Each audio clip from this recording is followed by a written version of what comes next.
Это самый лучший сервис в мире. Сетевик любое время суток отвечает тебе на телефон. Любой территория города, скажи, принесут тебе. Он много не зарабатывает за это. Просто бизнес-модель такой. Сам модель бизнеса такой.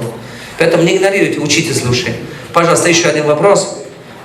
Да, потом пойдем, потому что у меня еще говорит после вот вы.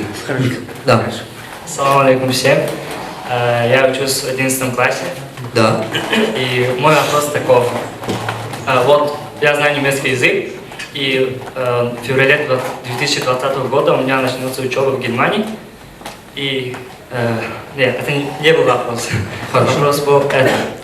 Если бы мы вернули время назад, то каких ошибок мы должны избежать? То есть, если бы ваше время вернули назад, какие советы нам можете дать? То есть, мы имеем в виду, если я снова начинал бы, да? Да.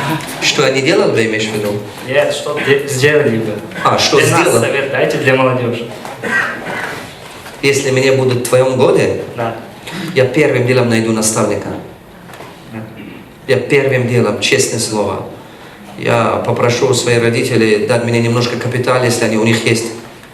Если нет, я найду наставника, я говорю, 3-5 лет буду работать бесплатно, научи меня все то, что ты умеешь.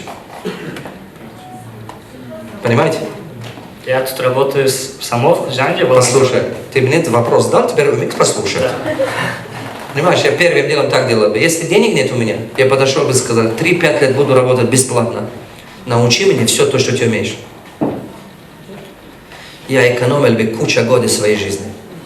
Я первым делом это делал бы. Потому что я очень много времени потратил за то, что пытался делать чего-то, и они мне дорого обошлись, ошибки дорого обошлись. Ошибки. И каждая ошибка назад бросает человека. Она нужна, но тебе назад бросает. Понимаешь? А когда у тебя наставник есть, это прямо как ракета, понимаешь? Настоящая ракета. Самолет. Сидели сразу в другом городе. А когда наставник идет пешком, как караваны. Похоже на это. Равносильно это. Спасибо. Найди наставника в том сфере, кем ты хочешь стать.